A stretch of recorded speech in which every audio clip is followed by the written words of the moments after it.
አይ እሱ ያስተማረው እንደዚህ ነው፣ እሷ ያስተማረችው እንደዚህ ነው።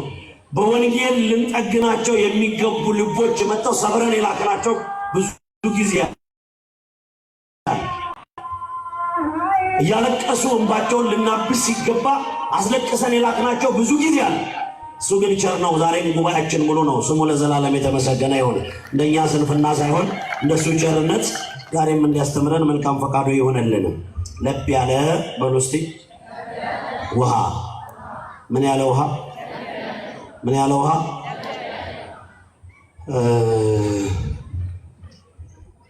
አንቺ ልጅ ለብ ያለ ውሃ አንቺ ራስሽ ወዴት ትዞሪያለሽ? ቁሚ። ለብ ያለ ውሃ ዶሮ ገር ይጥላል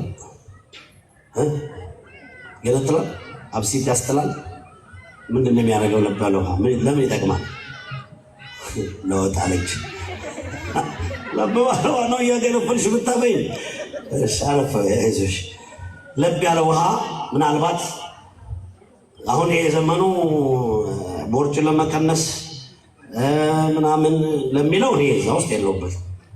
ለብ ያለ ውሃ ምናልባት ለጤነኛ ላልሆነ ሰው ገላ ለመታጠቢያ ሊሆን ይችላል።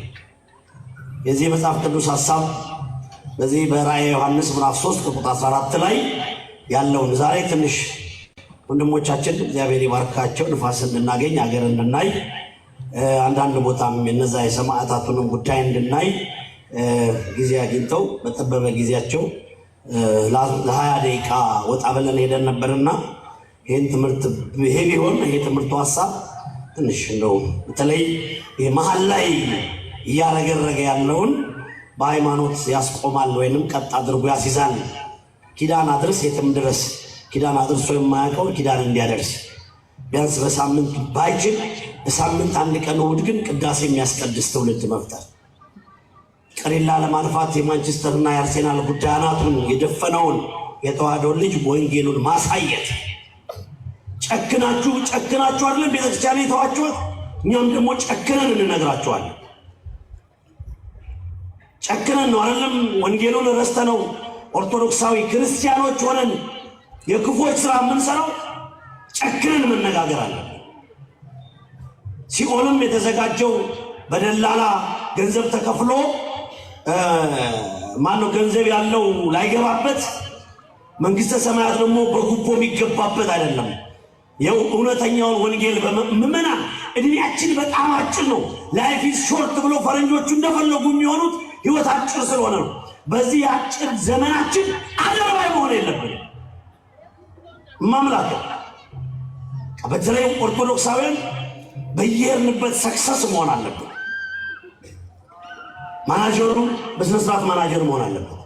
ኢንጂነሩ በስነ ስርዓት ኢንጂነር መሆን አለበት። እግዚአብሔር ከሰጠው ጸጋ ላይ ለቤተ ክርስቲያን መትረፍ አለበት። እነዚህ በቢልቦንድ የተዘጋጁ እቅዶች ስላሴ ፈቅዶ በእድሜ ከተኖረ ካልሆነ አጭር ነው። ማምላክን እስቲ ድምጻቸውን ልስማ። እንዲያምሮብህ በሉ እስቲ ተናገሩ። እንዲያምሮብህ በሁለት እግርህ እግዚአብሔር ቤት ካልመጣህ በአራት እግርህ ተገደህ ትመጣለህ። እስቲ በሁለት እግራችሁ ብቻ የመጣችሁ እጃችሁን አሳዩኝ። መጀመሪያ አመስግኑ አምላካችሁን። አዎ ልጁ ተቆጪ ሰባኪ አይደለሁም። በዚህ አጋጣሚ አባብዬም አልሰብክም። ግን እንትን ነው ይሄ አረቄ ቤት ሞልቶ ጫት ቤት፣ ሺሻ ቤት፣ ፑል ቤት ሰው ሞልቶ ቤተክርስቲያን ስንመጣ ሰው ሲያንስ ሞራል ይነካል። አንሳችኋል አላልኩም፣ ከብዙ በላይ ናቸው። ግን ከዚህ በላይ ልንበዛ ይገባል። የሚጠት የመመለስ ዘመን ነው። አሁን ስጋው ደግሞ ተቀብሎ በነፃነት የሚኖርበት ጊዜ ነው። ምልክቶች ታይተው ወደ ታሪክነት ቀየረ። አይደለም ታሪክ አይደለም፣ ቀጣይነት ሊኖረው ስለሚችል ዝግጅት ስለሚያስፈልግ ነው። ኦርቶዶክሳዊ እምነት ተከታይ ደግሞ ተዘጋጅቶ ነው የሚኖረው እና ሰውየው አለላ የመሰለ ረዥም ሰው ነውና እንደዚህ በቤተክርስቲያን በኩል ሲያልፍ አይሳለምም። ቤተክርስቲያንን ችላ ብሏት ያልፋል። እንደ አባታችን ያለው አባት አንተ እናትህ ክርስቲያን፣ አባትህ በጎ ሰው፣ እህት ወንድሞች ጸሎተኞች፣ ለምንድን ነው እንዲያምሮብህ ያለፍክ? ሽቶ ራሱ ከላይ የሚሸት ነው። ለምንድነው ቤተክርስቲያን ገብተህ ተሳልመህ ማትሄደው ሲሉት ሰዓቱን አየና አባቴ ሆይ ሰዓት የለኝም አላቸው። ምን የለኝም አላቸው? ሁለተኛውም ቀን እንደዛው አላቸው። ሁለተኛው ቀን ደግሞ ምን እባክህ እንደው 2 ደቂቃ ተሳልመህ አምላኬ አመሰግናለሁ ስለረዳኸኝ ስላከናወንክልኝ ወራቴን ስላበዛህልኝ ጤናዬን ስለሰጠኸኝ ቤተሰቤን ስለጠበቅልኝ እባክህ እግዚአብሔር ሆይ ምስጋና ላንተ ይገባል በለው አሉት። አሁን ጊዜ የለኝም አላቸው። ሁለተኛው ቀን ምን የለኝም አላቸው። በሶስተኛው ቀን ጠበቁት። ትሁት አባት ናቸው። ግድ የለህም ተው ግድ የለህም ያሳካልህ አምላክ ናና መስግነው ግድ የለም ሲሉት ቢዚ ነኝ አላቸው። ምንድን ነኝ አላቸው? መጀመሪያ ቀን ምን ብሏቸዋል? ምን የለኝም አረመልስቱኝ። ሁለተኛው ቀን ሶስተኛው ቀን ከዛ አዙታ አባቶቻችን እኮ የተባረኩ ናቸው። ድምፃችሁን አዋጡ። እንዲያምረውብህ በሏ። በሁለት እግርህ እግዚአብሔር ቤት ካልመጣ የሞት ቀን ተገደህ በ4 እግርህ ትመጣታለህ። ከዛ በፊት አመጣችሁ አምላክ አሁን አመስግኑት። ከዛ በፊት ያኔ አትቀር። የሰማችሁ ነው። አንዳንድ ነገር ያው ስንሞት ልክ እንደሞት ምን እንደሚፈጠር መቼም ብዙ ጊዜ የምታውቁት ነው። እግዚአብሔር ምስክሬ ነው። እንደሞትን ምን እንደሚፈጠር ታውቃላችሁ? ወዲያው 60 ሰዓት እንደምንቀበል ወዲያው ለ4 ይከፈላል ቤተሰቡ። አንደኛው ሳጥን ገዢ፣ ሌላኛው በሬ ገዢ ካለ ባለጸጋ ከሆነ፣ የሌለው ደግሞ አንደኛው ደግሞ ቀብር ቆፋሪ፣ አራተኛው ቡድን ደግሞ ቤት አስተካካይ። ባንዴ ብቻ መሞት ይረጋገጥ፣ ብቻ ነፍስ ግጥም ማለቷ ይታወቅ። ወዲያው ሰዓት አባት ንስሐ አባት ጋር ይደወላል። አሎ አባታችን አረፈ እኮ አረፈ። አልዳነም ሳይሻለው ቀረ ወደ አምላኩ ሄደ ይላል። እንደው መቤቴን እኔ የዚህን ሀገር ጸባይ ስለማላውቅ እኔ እንደማውቀው ነው የምናገረው። ፍትሐቱ የት ይሁን ነው የሚባለው? እስቲ በሉት ንገሩኝ። እንደ ሌላ ቀን ሆስፒታል እንውሰደው ይባላል? ለምን ሞቷል? እንደ ሌላው ቀን አጥቢት እናጠጣ ይባላል? ምን ሆኗል? ስለዚህ ስለ ፍትሐቱ ሲጠየቅ እንግዲህ አባ ምን ይላሉ? ኑም ካላችሁን መተን እንፈታለን፣ አይ ቤተክርስቲያን ይመጣል ካላችሁ ደግሞ እንጠብቃለን ይሉና ይጠብቃሉ። እመቤቴን ከመሞቱ በፊት ይሄን ጉድን ስመው ቤተሰብ ወዲያው ይሰበሰባል። አይ ይላል። ይህ ለቅሶ ለመድረስ ወዲያ የሚለው ሲመጣ እቃም ሊጠፋ ስለሚችል ወዲያው አንተ ከእቃ ታንሳለህ። ወዲያው እዚህ ማንም ሊመጣ ስለማይገባ እዛው ቤተ ክርስቲያን ይሄድ ትባላለህ። እስቲ በሉ እዛው ብሏ ቤተ ክርስቲያን ይሄድ። ቤተ ክርስቲያን ያኔ ሞተህም ትቀበልሃለች። ክብር ለቤተ ክርስቲያን ይሁን። ቤተ ክርስቲያን ይምጣ አምጡ ትላለች። ከዛ ፍትሐት ሲፈታልን እነዚህ በህይወት እያለ መስቀል የሚያሳልሙ ካህናት ነፍሰ የቀራት ንስሐ ካለ እንድትማለድ ጸሎት ያደርጉላል። እንዲህ አምሮብን ቤተ ክርስቲያን መምጣት ያለብን። እኔ አንድም እያልኩኝ ካንተ ጋር በአንድምታ ስነጋገር አላመሽም። እውነቱን ነው የምነግርህ። እንዲህ አምሮብን ቤተ ክርስቲያን መምጣት ያለብን። እስክትጠራ ጠብቅ፣ ራስ መምጣት አለብን። ይሄ ትምህርት አሁን አጋሮን ያለነው አጋሮን ትተን ረሳ ለጊዜው በህሊና ጅማን ትተን አዲስ አበባን ትተን ጎንደር ጎጃምን ትተን ወደ መካከለኛው ምስራቅና ሐዋርያት ወንጌል ወደ አስተማሩባቸው ሀገሮች ድረስ መለስ ብለን የተወሰኑ ነገሮች አይተን እናጠቃልላለን። ይሄ የዮሐንስ ራእይ ምዕራፍ 1 ራእይ ዮሐንስ ምዕራፍ 3 ቁጥር 14 ላይ የሚገኝ ቃል ነው ያለው። እንደዚህ ይላችኋል ባለ ራእዩ ዮሐንስ። ያው ሁላችሁ የምታውቁት መኪናችሁ ላይ የለጠፋችሁት አንዳንድ ሰባኪያን መረር ሲላቸው ኮስተር ብለው የሚነግሩን ለ7 የአብያተ ክርስቲያናት የሃይማኖት መሪዎችና ለህዝቡ የተጻፈ ደብዳቤ ነው። እንደዚህ ይላል ቁጥር 14 ላይ በራድ ወይም ትኩስ በሎዶቅያ ወዳለው ቤተ ክርስቲያን መንፈስ እንዲህ ብለህ ጻፍ አለኝ ይላል። መልአክ እንዲህ ብለህ ጻፍ አለኝ፣ አሜን የሆነው የታመነውና እውነተኛው ምስክር በእግዚአብሔር ፍቅር መጀመሪያ የነበረው እንዲህ ይላል። ኢየሱስ ክርስቶስ ነው እንደዚህ የተብራራው። አሜን ሆነው የታመነውና እውነተኛ ምስክር የተባለው ኢየሱስ ክርስቶስን ነው። በራድ ወይም ትኩስ እንዳልሆን ስራህን አውቃለሁ። በራድ ወይም ትኩስ ብትሆን መልካም ነበር። እንዲያው ለብ ስላልክ ካፌ አውጥቼ ልጥል ነው እያለ ይቀጥላል። ለሰባት አብያተ ክርስቲያናት የተጻፈ ደብዳቤ ነው። እነዚህ ሰባት አብያተ ክርስቲያናት በአውሮፓና በታናሽ ኤዥያ አካባቢ ያሉ ናቸው።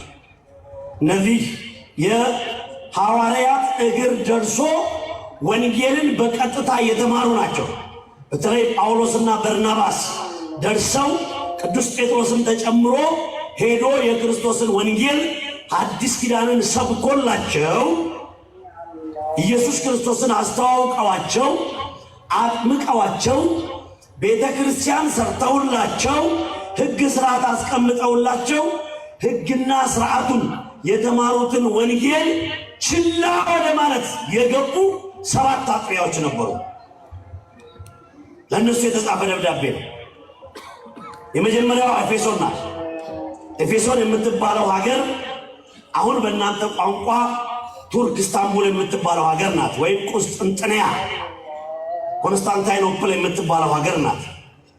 እቺ ኤፌሶን የምትባለው ሀገር ላይ ትንሽ አስቸጋሪ ሰዎች አሉ። ከሀገሪቷ ትርጉም ስንነሳ የተወደደችና የምትናፈቅ ከተማ ማለት ነው ይላሉ ሊቃውንት። ኤፌሶን ማለት እስቲ በሉ የተወደደችና በሉ የተናፈቀች ከተማ። እንደምን አመሻችሁ።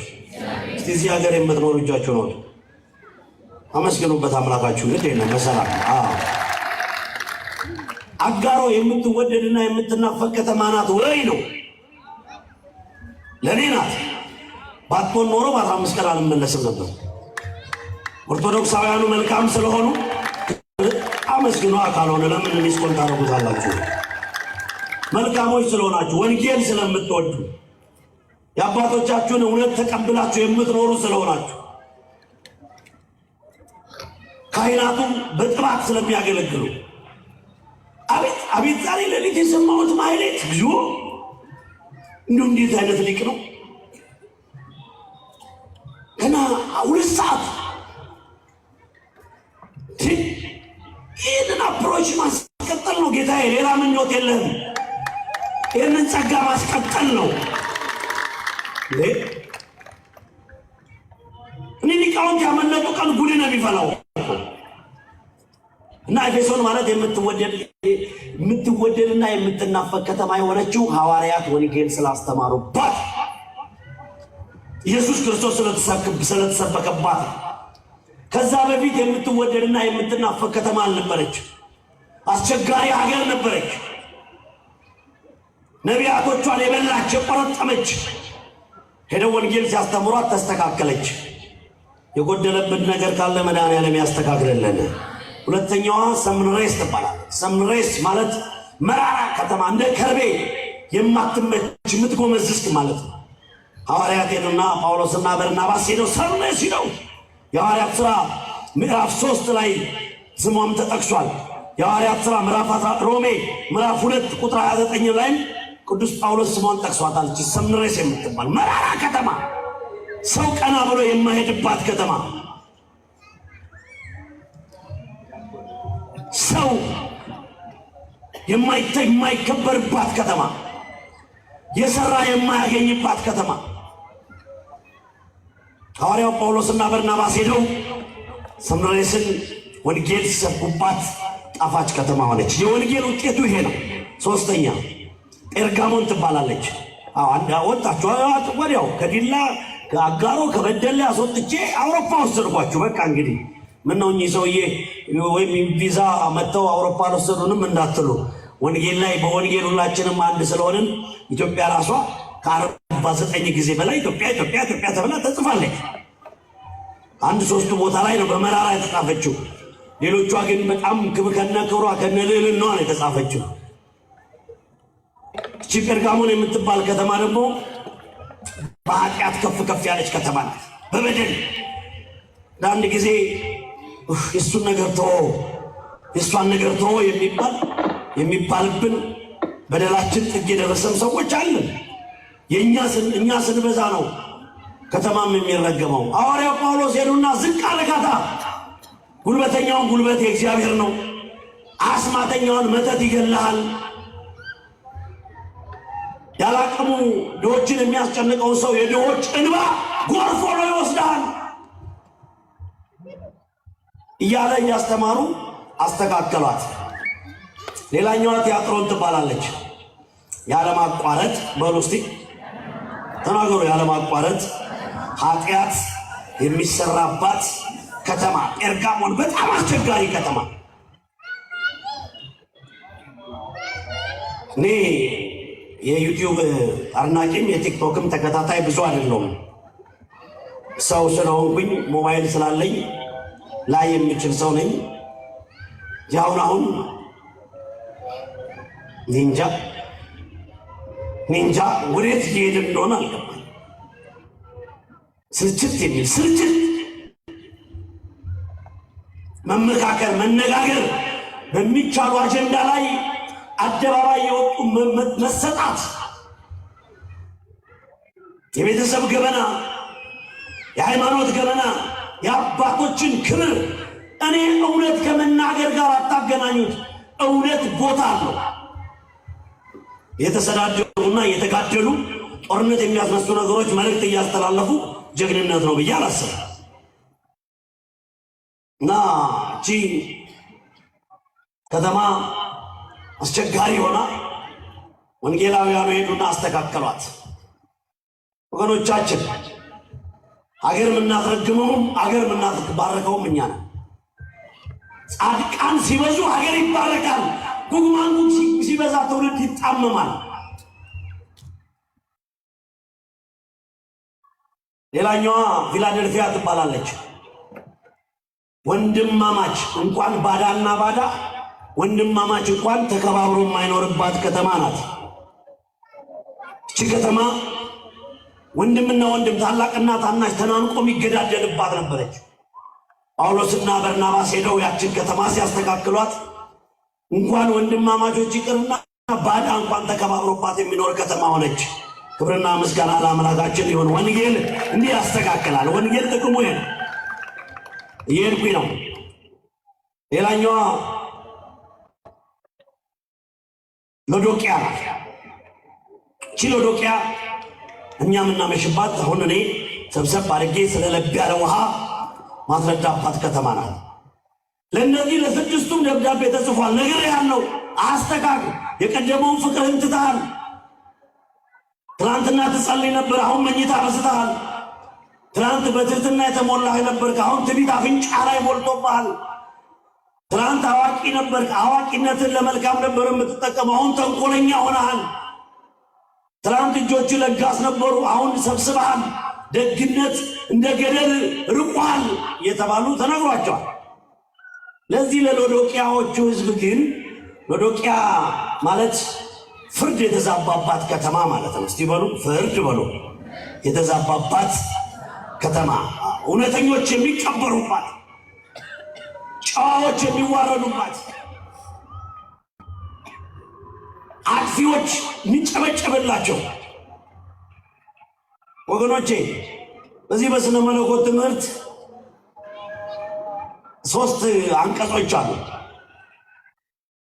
አንዳንድ ጊዜ ወዳደርነት ሲበዛ ስናለባብስ እውነታውን ስንደብቅ እኛም አላለፈልን፣ ሌሎቹንም አላዳንም። ወይ እንደኔ ተዋጋ ወይ ስሜን ልቀቅ። የሰው ትከሻ አትስበር። የአንተ የተዋህዶ ልጅ አለን። እንዴት መሬት ለመሬት ትሄዳለህ? አንተ ሸለመጥ ማለት እንዴ መሬት ለመሬት የምትሄደው? እንዴት በቤተልሔም የወደቀው ኢየሱስን ትረሳዋለህ? እንዴት በቀራንዮ አደባባይ የተሰቀለውን ጌታ እንዴት ትረሳዋለህ? አንተ ለመሙላት የራስን ለማሳቃት እንዴት አንድ ክርስቲያን የሐሰት ምስክር ሊሆን ይችላል? የቀረ ይቀራል እንጂ እንደዚህ አንድ ቀን መምጣት አይቀርም። ቤተክርስቲያን እንደዚህ እውነቱ ሲነገር ለምን ትሸማቀቃለህ? በጉባኤ መካከል መድኃኔዓለም የልቦናችሁን መሻት ይፈጽምላችሁ። እግዚአብሔር ደግ አምላክ ነው። ጉባኤ አትቅሩ፣ ቢያማችሁም አትቅሩ፣ ቢርባችሁም አትቅሩ። የጉባኤው ባለቤት ኢየሱስ ክርስቶስ ነው። የማርቆስ ወንጌል ምዕራፍ 14 ላይ አላነበባችሁትም? በጉባኤው መካከል እኮ ነው እንደዚህ ሰው ባለበት ምርጥ ልብስ የለበሰ ሰው ምርጥ ልብስ የለበሰ ጎላ ብሎ የሚታይ ቀኝ እጁ ግን የደረቀችበት ሰው ነበር ይላል። ቀኝ እጁ እስቲ ቀኛችሁን ከፍ አድርጉ። ከፍ ከፍ ከፍ ከፍ ከፍ። ደህና ነው ወይ? አልደረቀም? ይሰራል? ሲያንቀሳቅሱት አንቀሳቅሱት። ሰላም አላችሁኝ ማለት ነው። መልሱ። ግራውን አንሱ። እስቲ ሁለቱንም አንሷቸው። ሳትሰስቱ አምላካችሁን አመስግኑበት አንድ ላይ። ይሄ ሰውዬ ይሄን የማድረግ እድል አልነበረውም። አንድ እጁ ደርቆ ነበር ከዚህ ከትከሻው። ኢየሱስም በጉባኤው መሃል አየውና ና አለው። ና አውጣ። ደነገጠ። ዘናጭ ነው። እጁ እንደደረቀች ማንም ሰው አያውቅም። ና ሲለው አንተ ራስህ ና ብድግ በል። መጣ። እጅን ዘርጋት አለው። ፈራ። እንዴት ይዘርጋ? ግድ የለም። ይኸውላችሁ የእኛ አምላክ ይህን ያህል ቅርብ፣ የደረቀብንን ያውቀዋል፣ የጎደለንን ያውቀዋል። እኛ ፈርተን የሸፈነውን ሌላ ሰው ቢያይ ለሰው ይነግርብናል። እሱ ግን በእጆቹ ዘርጋ ነው። በመለኮታዊ እጆቹ ሲዳስስለት የደረቀው እጁ በሉ እስቲ እንደ ሁለተኛው ደህና ሆነችለት። ከዚህ ጉባኤ ደህና ሆናችሁ መድኃኒዓለም ይመልሳችሁ። ደህና የጉባኤ ጥቅሙ ይሄ ነው። ጉባኤ መጥቶ መሳተፍ ይሄ ነው። ይሄን አስተሳሰብ የደረቀብን ልጆችህን ቢያሉ በባለቤት ምክንያት የምታለቅስ ባለቤትሽ የጨከነብሽ የኔ ቤት ሊፈታ ነው የኔ ኑሮ ሊበላሽ ነው እያላችሁ የምታለቅሱ የጉባኤ ጥቅም እንዲህ አይነት በረከት ስላለው ነው። ግድ የላችሁም፣ ሁሉም በሱ ላይ ጣሉት። እሱ እንደሆነ ደግ አምላክ ነው። ኪሎዶቅያ የምትባለው ሀገር ምን ተብሎ ተጻፋላት? በራዶ ወይም ትኩስ እንዳልሆንክ ስራህን አውቃለሁ፣ ለብ ያለ ውሃ ስለሆንክብኝ አውጥቼ ልተፋ ነው ለምን አለው ብለን ስንጠይቅ የቤተክርስቲያናችን ትምህርት እንደዚህ ያለ ይተረጉመዋል። ሎዶቅያ በተራራ የተከበበች ከተማ ናት ይላል። በተራራ የሙቀቷ መጠን ደግሞ ከ50 ዲግሪ ሴንቲግሬድ በላይ ከፍ ያለ ነው ይላል። እጃችሁ ላይ ያለ ሞባይል ቤት ስትገቡ ሎዶቅያ በሉና ጎልጎሉት፣ ዝርግፍ ያደርግላችኋል። ካልሆነላችሁ ደግሞ መጽሐፍ ቅዱስ ያላችሁ ሰዎች የሐዋርያት ሥራን ግቡና አንብቡት። ሎዶቅያ የምትባል ትንሽ ከተማ ናት፣ የሀብታሞች ከተማ ናት። ግን ውሃ የላትም፣ ንጹህ ውሃ የላትም። እንደምን አመሻችሁ። ከነጋ በሉ እስቲ ተናገሩ። ከነጋ ውሃ አልጠጣሁም። እስቲ ያልጠጣ ውሃ የለም። ውሃ ይሄን ያህል ያስፈልጋል። አየኸው፣ ውሃ ሳይጠጡ መዋል አይቻልም። የሎዶቅያ ሕዝብ የወርቅ ችግር የለበትም፣ የብር ችግር የለበትም፣ የውሃ ችግር ነበረበት። ስለዚህ ምን አደረገ? ምን ይሻላል አሉና ሊቃውንቱ ሲመካከሩ በዚህ ችግር እስከ መቼ ነው የምንዘልቀው? ዘለቄታዊ መፍትሄ ያለው ነገር እንፈልግ ብለው ውሃ ማፈላለግ ሲጀምሩ ከሀገሪቷ ተራራ ጀርባ የሚፈልቅ ቅዱስ ውሃ ነበር፣ የሚያድን ውሃ፣ የሚፈውስ ውሃ፣ ጸበል ነበረ። ጸበሎቻችን በሉ እስቲ ያድናሉ። እኔ በሉ ምስክር ነኝ። ጸበሎቻችን ያድናሉ አይደሉ? በየመቅደሱ ጸበል ያፈለቀልን አምላክ ክብርና ምስጋና ይግባው። የስንቱ ጤና ተስተካከለ። አንተ ሰነፍ ስለሆንክ አሁን ያላጨበጨብከው ልጅ ጸበል መጥተህ ማትጠመቀው ፈሪ ስለሆንክ ነው። ፈሪ ስለሆንክ አንድ ሲኒ አንድ ኩባያ ጸበል መጠጣት የምትፈራው ሰነፍ ስለሆንክ ነው። የብዙዎቻችን ደም የተስተካከለው ጸበል ጠጥተን ቼክ አድርግ። አልጋ ላይ እስክትወድቅ አትጠብቅ። ለራስህ ክብር ስጥ። ሳምንታዊ 15 የወራዊ ፕሮግራም ያዝ። ንጽት ብለህ መጥተህ ጸበልን ተጠምቀህ ጠጣው። ምንም አትሆን። እዛ ሎዶቅያ ከተማ ጀርባ ላይ የሚፈልቅ ጸበል ነበርና ጸበልነቱን አገልግሎቱን ሰጥቶ ሲጨርስ ወደ ከተማው ለማምጣት ተራራውን ቦረቦሩት። ተራራው ላይ የሚወርደው ፀሐይ ድንጋዩን አግሎታል። ስለዚህ ከዛ ከተራራው ውስጥ በተራራው ቀዳዳ የሚመጣው ውሃ የጋለው ድንጋይ ሲያገኘው ለብ ያለ ውሃ ሆኖ ይመጣል። ምን ያለ ውሃ ሆኖ ይመጣል? የትምህርታችን ርዕስ ምንድን ነው? ለብ ያለ ምን ውሃ። ለዚህ ነው ለዚህ አለቃ ለእነዚህ አማኞች በራር ወይም ትኩስ እንዳልሆንክ ስራህን አውቃለሁ፣ ለብ ስላልክብኝ አውጥቼ ልጥል ነው ብሎ የጻፈላቸው። ስለዚህ ለብ ያለ ውሃ እንደምታዩት ለጤነኛ ሰው ለመጠጥ አይሆንም። ለብ ያለ ውሃ ቅዝቃዜ ለሚፈራ ሰው ገላ መታጠቢያ ብቻ ነው የሚሆነው፣ ለመሰረታዊ ስራ አይሆንም። ስለዚህ ለብታ ጥቅም የለውም ይላል። ወይ ሞቃት መሆን ነው ወይ ቀዝቃዛ መሆን። በተፈጥሮ ደግሞ ሰው ቀዘቀዘ ማለት ሞተ ማለት ነው። ሰውነቱ ይሞቃል ማለት አለ ማለት ነው። ድንገት ከመቀዝቀዝ መድኃኒዓለም ይሰውረን። ስለዚህ ለማንኛውም የዚህ ትምህርት መልእክት አንድ ክርስቲያን በሏ ተናገሩ። አንድ ክርስቲያን በትዳሩ ጉዳይ ለብታ አይሰራም። በምኑ ጉዳይ? እሺ ማታፍሩ ከሆነ በትዳራችሁ ማታፍሩ ከሆነ ባለ ትዳሮች እጃችሁን አውጡ።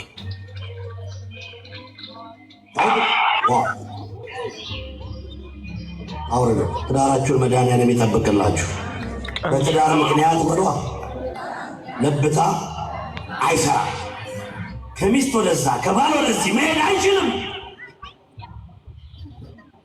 ያልቆረቡ ባለ ትዳሮች ለብታ ውስጥ ናቸው። ተያይዘው የማያስቀድሱ ባልና ሚስቶች ለብታ ውስጥ ናቸው። አክቹዋሉን ነግሬ ነው የሚሄደው። ምናልባት የሀገሩን ጸባይ ስለማላቀው በዚህ ጉዳይ ላይ ዘላለሁ እንጂ አንደኛ ሳሙኤል ምዕራፍ 11 ከቁጥር 5 ላይ አቢግያ የምትባል ሴት ናባል የሚባል ባል ነበራት። በትዳሩ የሚቀልድ በትዳሩ የሚያሾፍ። አቢግያ ግን መልኳ አማረ፣ አይምሮዋን ብሩህ ነበር ተብሎ የተጻፈላት። ሊያልቅ ሊያበቃ የነበረውን ትዳሯን ደግፋ የያዘች። ስለዚህ በትዳር ጉዳይ ላይ ለብታ አይሰራም። ለብታ ላይ ያላችሁ ባሎችና ሚስቶች ኦርቶዶክሳዊ እንደመሆናችሁ መጠን በዚህ ሰዓቴን አልፈጅም፣ ራሳችሁን አስተካክሉ። ሁለተኛው በሀገር ጉዳይ በሏ። ሀገራችሁን የምትወዱ እኔ ምን አጨቃጨቀኝ እንዴ ታዲያ? እስቲ አንድ ያስቧትና ሀገሬ ሰላምቱን በሉና አመስግኑ። አንዴ በሀገር ጉዳይ በሏ ለብታ አይሰራም በጭራሽ። ጀግኖቹ ባቆዩት ሀገር ላይ ለብታ አይሰራም። እንዴት ነው ለብ እያልኩኝ ነው ወይ ብለህ ብትጠይቀኝ፣ አዎ መጽሐፍ ቅዱሱን የጸሎት መጽሐፉን ጥለህ የፈረንጅ ፊልም ላይ ነው ያለው። አዎ አሁንም እንግዳ ነኝ ልለፈው። ፊደልን ቀርጻ ቋንቋን አስተካክላ እንድትግባባ እንጂ እንድትበዛ እንጂ እንዳትለያይ ያደረገችን ሀገር ላይ የቀለድክ ከሆነ ለብታ ላይ ነው ያለ። አለባበስን ራቁትን አንተ ቀበቶ የሌለ ሰውዬ ጎረምሳው ወደዛ ስትሄድ ወደዚህ የምትመስለው ልጅ ሀገራዊ ቀልድ ላይ ነው ያለው። አባቶች ቀበቶ ታጥቀው ነው ሄዱ ያሳደጉ። ቤተክርስቲያን የሰጡ ቆፍጣኖች ሆነው ነው። እየቀለድክ ነው ያለው። 100 ዓመት የለፉባትን ቤተክርስቲያን በወር አንድ ቀን የማትመጣ ከሆነ ሀገራዊ ለብታ ላይ ነው ያለው። መዝለለው በተዋህዶ ሃይማኖቴ ጉዳይ በሏ ለብታ አይሰራም። የኦርቶዶክስ እምነት ተከታዮች እጃችሁ ነው አመስግኑ። ተዋህዶ በየሰፈሩ ያለው የተከፈተልን አዳራሽ አተኩራየው። በሃይማኖት አትቀልድ። ዶግማዋን ቀኖናዋን ተማር። አላየ የሚቀጠበቱ ትናንት ጠዋት እንዴት አድርገው ገድለ ጊዮርጊስን እንዴት አድርገው እንዳራቀቁት እንዴት አድርገው እንዴት እንዳመጡ ደብረ ድራስ ላይ ምን እንደተደረገ ያልታደሉ ክንዶች የሰማዕቱን አጥንት እንዴት ፈሽተው እንደበተኑት ተዋህዶ ጉዳይ ላይ ቀልድ ስለሌለ ነው ሰማዕቱ በማሽን የደቀቀው አጥንቱ የተበተነው አርሴማ አንገቷ የተቆረጠው በሃይማኖት ጉዳይ ቀልድ ስለሌለ ነው። ለዚህ ሀገር ሰው ስለ ሃይማኖት ጉዳይ ቀልድ እኔ አልነግረውም። በሃይማኖት ጉዳይ አሁን ሌላ ምንም አታድርግ፣ የንስሐ ሕይወት ተለማመድ፣ ባልንጀራህን እንደ ራስ አድርገህ ውደድ። ቤትን ከፍተህ ዘግተህ እንደምትወጣ ቤተ መቅደስ ያለች ወይ 100 ዓመት ያቆዩልኝ አባቶቼ በደንብ አጥንት እውነትን ተሸክመው ያቆሙልኝ ቤተክርስቲያን አለች ብለህ ጠይቅ። ያኔ እግዚአብሔር አምላክ እንዴት አይነት ልጅ ነው ብሎ እንደሚመሰክርለት ታያለህ። ስለዚህ ደጋግ አባቶቻችን በሃይማኖታቸው ስላልቀለዱ በሃይማኖት ጉዳይ ላይ ለብት አይሰራም። እዚህ ሀገር ኖሬ ባህሬን ብታቆት ኖሮ ጉዳችሁን ነበር ዛሬ ማፈላው። ያስቀደሳችሁ እጃችሁን አውጡ ላለ የቆረባችሁ እጃችሁን አንተ ግብረ ማርያም ለምንድነው ማትቆርበው? አንቺ አጸደ ማርያም ለምንድነው ቤተክርስቲያን ማትመጩ ብዬ እናገር ነበር። ስለዚህ ኪዳን የማትመጣ ከሆነ ለብታ ላይ ነው ያለው። እሑድ ጠዋት መጥተህ ማታስቀድስ ከሆነ ለብታ ላይ ነው ያለው። አስራት በኩራትህን ታምነህ ማትሰጥ ከሆነ ለብታ ላይ ነው ያለው። ቅዳሴ እየሰማህ ጨክነህ የምትተኛ ከሆነ ለብታ ላይ ነው ያለው። ለብ ያለ ደግሞ አውጥቶ ይጣላል። ቶሎ ሳትጣል ቶሎ ሙቀት ወደ ሙቀቱ ወደ ለምላ እንዲህ ነው። በቃ ይሄ ነው። እንዲህ በምሽት ትላንት ከትላንት ወዲያ ዛሬ ጭምር ቤቱን የሞላችሁለት አምላከ ቅዱስ ጊዮርጊስ ኑሯችሁን ሐሳባችሁን ይሙላላችሁ። አመስግኑት። በእውነት ድንቆች ናችሁ። ልዩ ነው። ማምላክን ከበቂ በላይ ናችሁ። የመጨረሻው በድንግል ማርያም ጉዳይ በሏ ለብታ አይሰራም። በማን ጉዳይ? እስቲ ወዳጆቿ ብድግ በሉና አመስግኗት። እመቤታችን እስቲ እንዴ አክብሯት። እስቲ ማምላክን ያንሳታል። ለድንግል ማርያም በእውነት በድንግል ማርያም አራንስ አመስግን። ግን የለም እሷ በክፉ ቀን በደግ ቀን ትቁምላችሁ። አረፍ በሉ። በድንግል ማርያም ጉዳይ ላይ ለብታ አይሰራም። ሆዳም ሰባኪ ሙደ ምጽዋት ሲካፈል አይሰጥም ከዚህ በላይ ስለተባለ ጥሎ ስለሄደ በድንግል ማርያም ጉዳይ ላይ እኛ ለብ አንልም። ድህነቱን ካራገፈባት የተሻፈፈ ከተረከዙን ካስተካከለባት በኋላ በድንግል ማርያም ላይ እንዲነበርኩኝ እንዲያነበርኩኝ እያለ በሚናገር ሰው እንዴ ድንግል ትጸንስ ወትወልድ ወልድ ወትሰይምዮ ስሙ አማኑኤል ተብላ ትናንትና ለመነጋገር ሞክረናል። እንዴ በድንግልና የጸነሰች በድንግልና የወለደች በድንግልና የምትኖር ሌላ ሴት የለችም። በእሷ ጉዳይ ላይ ለብታ አይሆንም። እንዳትሰማ ጊዜ ሰጥቶኛል ተመችቶኛል ብሎ ነው 7 ልጅ አላት 6 ልጅ አላት እያለ ትውልድ የሚያሳስተው። መጽሐፋዊም ታሪካዊም ማስረጃ የለውም። ቅድመ ጸኒስ፣ ጊዜ ጸኒስ፣ ጊዜ ወሊድ፣ ድረ ወሊድ፣ ቅድመ ወሊድ ለዓለም ለዘላለም በድንግልና የምትኖር እናት አለችኝ። እንሷም ድንግል ማርያም ናት። ስሟ ከፍ ከፍ ይበልልን። በእሷ ጉዳይ ላይ ለብታ የለም። ቀደሰ ማኅደሮ ልዑል እግዚአብሔር ውስተ ማእከላ ኢትታወክ ተብሎ የተነገረላት ሙሴ ነበልባል ከሐመልማል ሲቃጠል ያያት 7 የእሳት መጋረጃ በውስጧ የተጋረዱ የመጨረሻው በመስቀላችን ጉዳይ ላይ በሏ ለብታ አይሰራም። ሰላም ያገናኘን።